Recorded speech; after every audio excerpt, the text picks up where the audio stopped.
चलिए बच्चों शुरू करते हैं आज की MCQ class. Carbon and its compound chapter का नाम है और थ्योरी पोर्शन आप पढ़ चुके होंगे, उसी के बेसिस पर कुछ ये सवाल हैं। पहला सवाल है, carbon exist in the atmosphere in the form of, यानी वायुमंडल में कार्बन किस रूप में होता है। तो वायुमंडल में कार्बन कार्बन डाइऑक्साइड के रूप में होता है। ठीक है, तो यहाँ सही जवाब हो जाएगा सी। और अर्थ क्रस्ट में अगर पूछा जाता है तो अर्थ क्रस्ट में जो कार्बन है वो कोल के रूप में होता है, डायमंड के रूप में भी होता है, मेनली कोल के रूप में होता है। ठीक है, और कार्बन कई कंपाउंड जैसे कि कार्बोनेट्स वगैरह के रूप में भी पाया जाता है अर्थ क्रस्ट में। फिलहाल यहाँ एटमॉस्फेयर में पूछा है तो वहाँ कार्बन डाइऑक्साइड के रूप में पाया जाता है। Next question, which of the following statements are usually correct for carbon compounds. कौन से कुछ स्टेटमेंट्स कार्बन कंपाउंड्स को लेकर सही हैं। पहला कहा गया, they are good conductor of electricity. ये सही बात नहीं है, कार्बन कंपाउंड्स इलेक्ट्रिसिटी के गुड कंडक्टर नहीं होते हैं। ठीक है, ग्रेफाइट एक्सेप्शन है, वो अलग बात है। तो पहली बात जो है वो गलत हो गई। दूसरी कहा गया है कि they are poor conductor of electricity, ये बात ठीक है। फिर कहा गया they have strong force of attraction between their molecules. Carbon compounds में मॉलिक्यूल्स के बीच में स्ट्रॉन्ग अट्रैक्शन नहीं होता है। ठीक है, आयनिक कंपाउंड्स में स्ट्रॉन्ग अट्रैक्शन हुआ करता है। ठीक है, फोर्थ है कि do not have strong force of attraction between the molecule. तो दूसरा और चौथा ये दोनों पॉइंट्स जो है सही है, तो वो है हमारे डी ऑप्शन में। तो सही जवाब यहाँ हो जाएगा D. Next, A molecule of ammonia has only single bond, only double bond, only triple bond, 2 double bond and 1 single bond. अगर आपको याद हो तो अमोनिया के स्ट्रक्चर में इस तरीके से चीज़ें होती हैं। ठीक है, तो आप देखिए तीनों सिंगल बॉन्ड है, तो सिंपल है, इसमें आप जो है सिर्फ सिंगल बॉन्ड होते हैं। तो सही जवाब हो जाएगा A. Okay, next question, buckminsterfullerene is an allotropic form of. Buckminsterfullerene किसका एलोट्रोपिक फॉर्म है, किसकी फिजिकल फॉर्म है। तो कार्बन की। तो सही जवाब हो जाएगा यहाँ सी। ओके, नेक्स्ट कहा गया which of the following are correct structural isomers of butane. Butane के स्ट्रक्चरल आइसोमर्स पूछे गए। तो पहला वाला जो आप देख रहे होंगे ये डायरेक्ट ब्यूटेन का सिंपल रूप है। दूसरे वाले में अगर आप देखेंगे क्योंकि ब्यूटेन है तो ब्यूटेन का फॉर्मूला क्या हो जाएगा, C4H10। ठीक है, तो दूसरे वाले में अगर आप हाइड्रोजन गिनेंगे तो देखिए 10 हो रहा है क्या, ये थोड़ा डाउट हो रहा है, देख लेता हूँ। ऊपर हो गए 3, फिर साइड लेफ्ट साइड में 2, राइट साइड में 2, 3 2 5 2 7 1 8। तो ये तो नहीं होगा। Which of the following are correct isomers of butane. तो ये तो ठीक है, ये नहीं ठीक है। फिर तीसरे वाले में देखिए 3 3 6 3 9 1 10, ये सही है, ये भी सही हो गया। ठीक है, फिर 4 4 4 8, ये भी ठीक नहीं हुआ। तो ब्यूटेन के 2 आइसोमर हो गए। इसमें कौन से, पहला और तीसरा। मैं ये साफ कर देता हूँ। ठीक है, तो पहला और तीसरा ये कौन सा होगा जाके, ऑप्शन होगा जाके ए। ओके, तो लिख देंगे ऑप्शन, एक सेकेंड, ऑप्शन हो जाएगा ए। ओके, ठीक है। नेक्स्ट कहा गया है CH3CH2OH यानी कि इथेनॉल, और इसमें हमने डाला एल्कलाइन KMnO4 और हीट कर दिया। तो जब इथेनॉल को एल्कलाइन KMnO4 या एसिडिफाइड K2Cr2O7 के साथ रिएक्शन कराई जाती है तो क्या हो जाता है, एसिटिक एसिड बन जाता है, जो कि बन गया है। तो यहाँ पर एल्कलाइन KMnO4 का काम क्या है, ये ऑक्सीडाइजिंग एजेंट का काम करता है। ऑक्सीडेशन रिएक्शन है तो ये ऑक्सीडाइजिंग एजेंट का काम करता है। Next, oils on treating with hydrogen in the presence of palladium और निकल catalyst form fat. This is an example of. तो हमने आपको बताया था कि जो कार्बन कार्बन के बीच मल्टीपल बॉन्ड अगर है और हम इसकी रिएक्शन हाइड्रोजन से करा देते हैं, निकल ऑब्लिक पैलेडियम ऑब्लिक प्लेटिनम की प्रेजेंस में, तो ये जो मल्टीपल बॉन्ड है ये सिंगल बॉन्ड हो जाता है। ठीक है, इस तरीके से ऊपर खुल जाएगा और यहाँ पर हाइड्रोजन लग जाती है, तो ये सैचुरेटेड बन जाता है। ठीक है, इसको मैं हटा दे रहा हूँ। बाकी जो ग्रुप्स हैं जो भी लगे होंगे वो वही रहेंगे। डबल बॉन्ड या कहेंगे मल्टीपल बॉन्ड टूटेगा और वहाँ पर जो है हाइड्रोजन लग जाएंगे, तो यहाँ पर एडिशन होता है। तो this is addition reaction, addition of hydrogen. Okay, तो सही जवाब हो गया ए। नेक्स्ट कहा गया in which of the following compound OH is the functional group. OH होता है तो एल्कोहल होता है। ब्यूटेनोन, ये तो कीटोन है, इसमें नहीं होगा। फिर ब्यूटेनॉल, एल्कोहल, इसमें होगा। ब्यूटेनॉइक एसिड, इसमें होगा COOH, और ब्यूटेनल एल्डिहाइड, इसमें CH होगा। तो OH वाला जो ग्रुप है वो फंक्शनल ग्रुप के तौर पर होगा यहाँ पर ब्यूटेनॉल में। नेक्स्ट है the soap molecule has a. Soap molecule में क्या होता है, आपको बताया था जब क्लास हुई थी। इस तरीके से एक हाइड्रोफोबिक टेल होती है और एक हाइड्रोफिलिक हेड होता है। हाइड्रोफोबिक टेल, हाइड्रोफिलिक हेड, ये हाइड्रोफोबिक और ये है हाइड्रोफिलिक, ठीक है, हाइड्रोफिलिक, ओके। तो चलिए, hydrophobic tail, hydrophilic head, check करिए। पहला लिखा hydrophilic head and hydrophobic tail, यही सही हो गया, क्योंकि हाइड्रोफोबिक टेल होती है, हाइड्रोफिलिक हेड होता है, ठीक है, बाकी पढ़ने की जरूरत नहीं। Next, which of the following is correct electron dot structure of nitrogen. तो नाइट्रोजन को अगर आप देखेंगे तो नाइट्रोजन यहाँ पर बेसिकली N2 दिखाना चाह रहे हैं ये, तो 1 2 3, 3 इलेक्ट्रॉन, फिर इसके 1 2 3 होते तो 5 है, तो 2 इधर 2 इधर, तो ये हो गया 3 3 6 और 2 8, और लेफ्ट साइड में भी 3 3 6 2 8। तो इस प्रकार से ये इलेक्ट्रॉन डॉट स्ट्रक्चर बनेगा। तो अगर आप यहाँ पर देखेंगे तो सही कौन सा हो जाएगा, सही हो जाएगा डी वाला, ओके, सही कौन सा हो जाएगा, सही हो जाएगा डी वाला, ठीक है।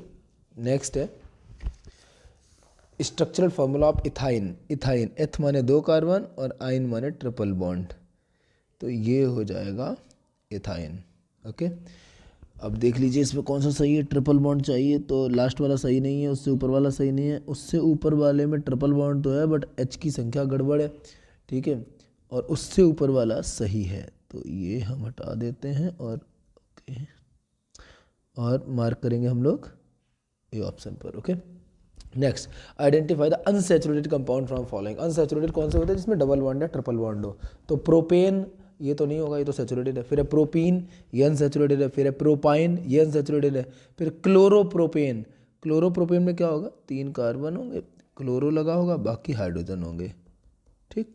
तो ठीक है, ये भी क्या है, सैचुरेटेड ही है। तो अनसैचुरेटेड कौन से हो गए, प्रोपीन और प्रोपाइन, तो दूसरा और तीसरा, ये किस ऑप्शन में है, ये डी ऑप्शन में है, दूसरा और तीसरा, तो ये हो गए हमारे अनसैचुरेटेड के, ये हो गया, ठीक है, डी। नेक्स्ट आ गया, chlorine reacts with saturated hydrocarbons at room temperature in the presence of. देखिए जो सैचुरेटेड हाइड्रोकार्बन्स होते हैं बेसिकली एल्केन्स, जो आपने पढ़ा है 10th क्लास में, एल्केन्स वैसे तो बहुत कम रिएक्टिव होते हैं, उन्हें पैराफिन्स कहते हैं, बट वो क्लोरीन के साथ रिएक्ट कर जाते हैं in the presence of sunlight, और तब क्या होती है, सब्सटीट्यूशन रिएक्शन होती है। तो यहाँ पर in the presence of sunlight, तो सही जवाब हो जाएगा बी। नेक्स्ट है इन द सोप माइसिल। सोप माइसिल्स में क्या होता है, the ionic end of the soap is on the surface of cluster while the carbon chain is in the interior of cluster. देखिए जब भी माइसिल बनता है, ठीक है, यहाँ वाटर होगा इस तरीके से, ठीक है, मैं दूसरा कलर ले लेता हूँ, ओके। यहाँ कुछ भी गंदगी होगी और माइसिल की जो टेल होगी वो इधर होगी, हेड इधर होगा, टेल इधर होगी, हेड इधर होगा, टेल इधर होगी, हेड इधर होगा, टेल इधर होगी, हेड इधर होगा, इस तरीके से रहता है। तो हेड कहाँ होता है, स्फेरिकल सरफेस जो बनती है उसकी सरफेस पर हेड होता है, हाइड्रोफिलिक हेड, और हाइड्रोफोबिक टेल कहाँ होती है, वो भीतर की तरफ होती है, ठीक है। तो अभी अब ऑप्शंस को दोबारा पढ़ेंगे। The ionic end of the soap is on the surface of the cluster while the carbon chain is in the interior of cluster, ठीक बात है। फिर नेक्स्ट लिखा है ionic end of soap in the interior, ये गलत है। Both ionic end carbon chain are interior, ये भी गलत है। Both ionic chain and carbon are on the exterior, ये भी गलत है। तो कौन सी चीज़ भीतर की तरफ होती है, वो हाइड्रोफोबिक टेल भीतर की तरफ होती है, और आयनिक एंड जो हाइड्रोफिलिक एंड होता है वो बाहर की तरफ होता है, सरफेस की तरफ।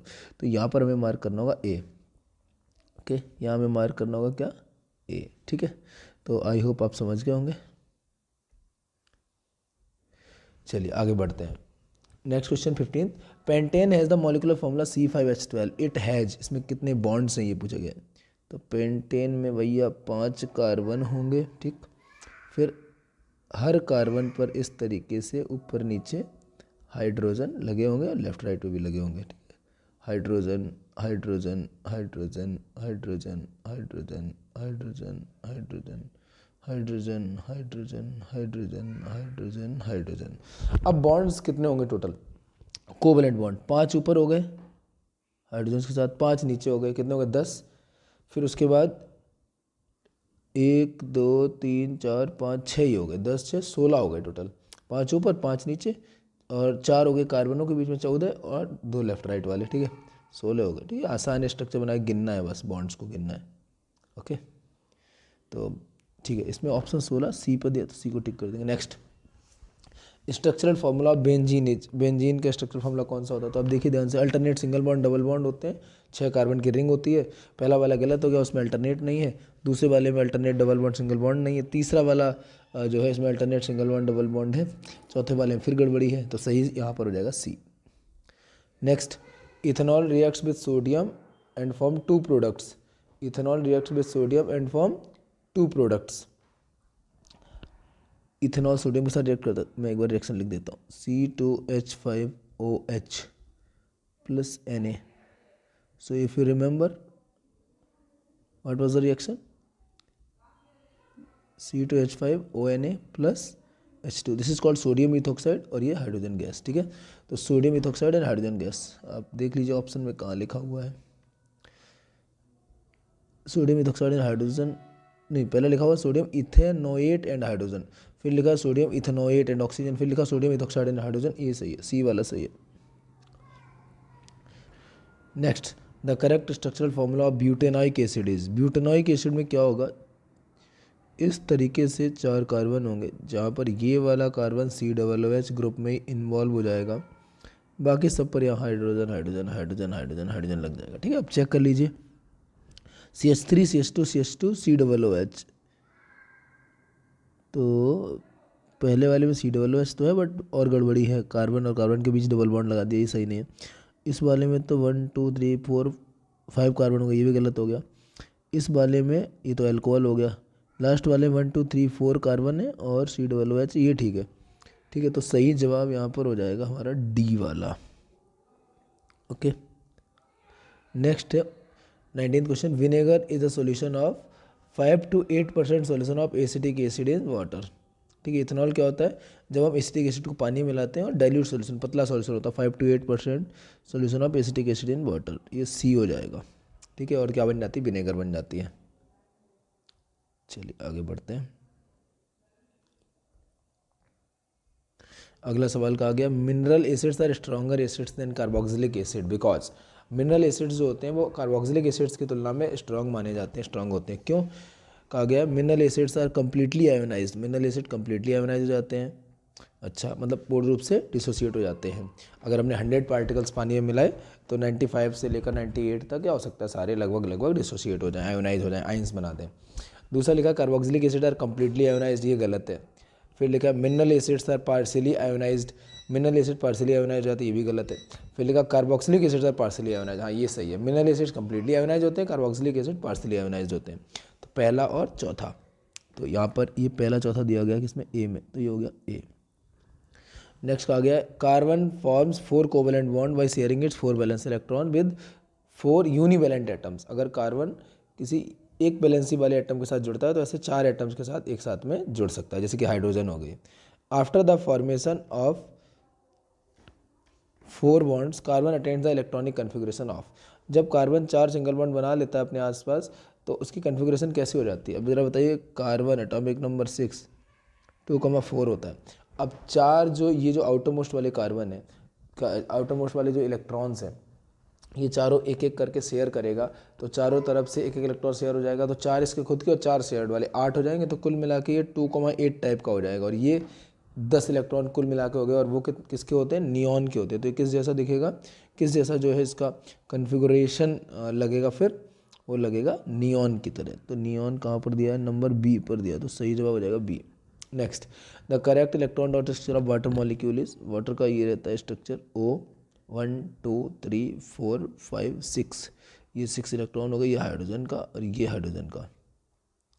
ठीक है, तो ये इस तरीके से हाइड्रोजन के 2 इलेक्ट्रॉन इधर से शेयरिंग हो गई, और ये रहा ये। ठीक है, तो फिर से मैं थोड़ा सा हाईलाइट कर दूँ, ये इलेक्ट्रॉन जो है ये शेयरिंग में यूज हुए हैं, ये वाले। ठीक है, बाकी ऊपर आपको लोन पेयर्स दिख रहे होंगे।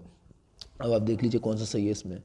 ऑक्सीजन जो है हाइड्रोजन के साथ एक एक बॉन्ड बनाता है, और 4 इलेक्ट्रॉन उसके 2 पेयर्स के रूप में रखे रहते हैं, तो ऐसा स्ट्रक्चर कौन सा है, सी वाला है। ठीक है, इससे स्ट्रक्चर कौन सा है, सी वाला है। ठीक है, उसमें कुछ उन्होंने ऐसे दिखाया है कि O 2 इलेक्ट्रॉन इधर रखे, 2 इधर रखे, और ये शेयरिंग हो गई हाइड्रोजन के साथ, ये शेयरिंग हो गई हाइड्रोजन के साथ। हालांकि बिल्कुल सीधा स्ट्रक्चर नहीं होता है, बट अब यहाँ पर उन्होंने बना दिया है तो बना दिया, कोई बात नहीं। चलिए आगे बढ़ते हैं। विच of the following is not a straight chain hydrocarbon, जिसमें ब्रांचिंग दिख रही है वो स्ट्रेट नहीं है। पहले वाले में अगर आपको देखें ध्यान से तो ब्रांच नहीं है, वो एंड पर मुड़ा हुआ है। तो जब भी स्ट्रक्चर से एंड पर मुड़ा जाता है तो इसको ब्रांच नहीं बोलते, इसको तो पकड़ के ऐसे सीधा कर दो इधर साइड में तो ये सीधा हो जाएगा, ठीक है। तो ब्रांच हमेशा बीच से निकलती है, इस बात का ध्यान रखेंगे। तो दूसरे वाले में ब्रांच, दूसरे में भी ब्रांच नहीं है, ठीक है, और पहले में भी ब्रांच नहीं है ना। तो ये कैसे हो गए, स्ट्रेट स्ट्रेट। तीसरे वाले में अगर आप ध्यान से देखेंगे तो वो स्ट्रक्चर कैसा है, ऐसे ऐसे ऐसे, तो ये भी ब्रांच नहीं है, ये तो एंड्स मुड़े हुए हैं, ये भी ब्रांच नहीं है। अगर चौथे वाले में देखेंगे तो उसमें ज़रूर ऐसे कर, उसमें ज़रूर ऐसे करके गया है। तो ये वाला इनमें से किसी एक को सीधा कर देंगे तो एक ब्रांच हो जाएगी, जैसे ये ब्रांच हो जाएगी, बाकी सीधा मान लिया जाएगा, ठीक है। कुछ इस तरह से हो जाएगा, फिर ऐसे, और ये यहाँ पर ब्रांच होगी, ठीक है। तो ये कुल मिला के इसमें हमारा कौन सा ब्रांच वाला हो गया, डी वाला ब्रांच वाला हो गया। उन्होंने पूछा था कौन सा स्ट्रेट नहीं है, स्ट्रेट नहीं है यानी ब्रांच दे, तो कौन सा हो गया, डी वाला। Next, which among the following are unsaturated, कौन से अनसैचुरेटेड है। तो आप देखिए पहले वाले में तो सारे सिंगल बॉन्ड है कार्बन कार्बन के बीच, तो सैचुरेटेड। दूसरे में ट्रिपल बॉन्ड दिख रहा तो अनसैचुरेटेड। तीसरे में भी सारे सिंगल बॉन्ड है कार्बन कार्बन के बीच, तो सैचुरेटेड। फिर चौथे में एक डबल बॉन्ड दिख रहा है कार्बन कार्बन के बीच, तो अनसैचुरेटेड। तो दूसरा और चौथा अनसैचुरेटेड हो गया। दूसरा और चौथा किस में दिया गया, दूसरा और चौथा दिया गया है सी ऑप्शन में, दूसरा और चौथा, तो सही हो गया यहाँ पर हमारी चॉइस अनसैचुरेटेड वाली, वो हो गई सी। ओके, तो आई होप आप समझ गए होंगे। Next, which of the following does not belong to same homologous series, कौन सेम होमोलॉगस सीरीज को बिलोंग नहीं करते। पहला है मीथेन जो कि एल्केन होता है, दूसरा है ईथेन C2H6 दुगने कार्बन से दो ज़्यादा हाइड्रोजन, तो ये भी है एल्केन में। फिर तीसरा है C3H8, ये है प्रोपेन, 3 कार्बन है उसके दुगने से दो ज़्यादा हाइड्रोजन, सही है। चौथा वाला है ब्यूटईन, क्योंकि 4 कार्बन 2 हाइड्रोजन, तो ब्यूटईन ये एल्कीन हो गया, ये अलग हो गया। तो ऑड वन आउट कौन हो गया यहाँ पर, जो सेम होमोलॉगस सीरीज को बिलोंग नहीं करता, वो कौन हो गया, वो हो गया हमारा लास्ट वाला ब्यूटईन, वो अलग हो गया। Name of the compound this is, कौन सा कंपाउंड है ये, 3 कार्बन है और CHO, तो एल्डिहाइड। 3 कार्बन तो प्रॉप और एल्डिहाइड तो प्रोपन अल, ठीक है, क्या हो जाएगा, प्रोपन अल। देखिए भैया प्रोपन अल पहला ही है ये A. Next, hetero atom present in, hetero atom क्या था कि अगर हाइड्रोकार्बन में, क्योंकि हाइड्रोजन और कार्बन ही होते हैं, इनके अलावा कोई एटम अगर आ जाता है तो उसे हेट्रो एटम कहते हैं। तो यहाँ कौन हो जाएगा, ऑक्सीजन है और कौन है, क्लोरीन है। देख पा रहे होंगे आप स्ट्रक्चर में, ऑक्सीजन है और कौन है, क्लोरीन है, ठीक है। यहाँ पर आपको ऑक्सीजन दिख रहा होगा, यहाँ पर आपको क्लोरीन दिख रहा होगा, ठीक है। तो अब आप बताइए, हेट्रो एटम ऑक्सीजन और क्लोरीन, और ऑक्सीजन पहले नंबर पर, क्लोरीन चौथे नंबर, पहला और चौथा कहाँ दिया, डी में दिया, तो सही जवाब हो जाएगा D. Next, which of the following represent saponification reaction, इनमें से कौन सी सपोनिफिकेशन रिएक्शन है। सपोनिफिकेशन रिएक्शन में क्या होता है, हम एस्टर को एल्कली से रिएक्ट करते हैं, एस्टर यानी कि RCOOR, इसकी रिएक्शन NaOH से कराएंगे तो क्या बनेगा, RCOONA प्लस ROH। तो जो हमारा RCOONA बना है वही क्या होता है, वही सोप होता है। तो सपोनिफिकेशन रिएक्शन कौन सी हो जाएगी यहाँ पे, तो सबसे पहले तो देखिए कि एस्टर कहाँ पर लेफ्ट साइड में है, एस्टर और एल्कली की रिएक्शन, एक ही रिएक्शन है डी वाली जिसमें एस्टर एल्कली के साथ रिएक्ट कर रहा है, बाकी सारी तो वैसे रिजेक्ट हो गई, तो डी सही हो गया। Next, last question, the first member of alkyne homologous series, alkyne series में सबसे पहला मेंबर होता है 2 कार्बन वाला, एल्कीन और एल्काइन की शुरुआत 2 कार्बन वाले मेंबर से होती है, तो एथाइन कौन सा जगह, ए। ओके, तो इस प्रकार से NCERT exemplar questions carbon and it's compounds chapter के समाप्त हुए। आई होप आपको सारे सवाल आसान लगे होंगे, क्योंकि थ्योरी आपने पढ़ रखी तो आसान लगेंगे, इसलिए आप थ्योरी बहुत अच्छे से पढ़िए चैप्टर की, और NCERT क्वेश्चंस करेंगे तो काफ़ी हद तक चीज़ें कवर अप हो जाती है। और उसके बाद ये MCQ सीरीज़ जिसमें सारे एग्जाम्पलर क्वेश्चंस मैंने कराए हैं, अन्य चैप्टर्स के भी क्वेश्चंस आप समझ लीजिए अच्छे से।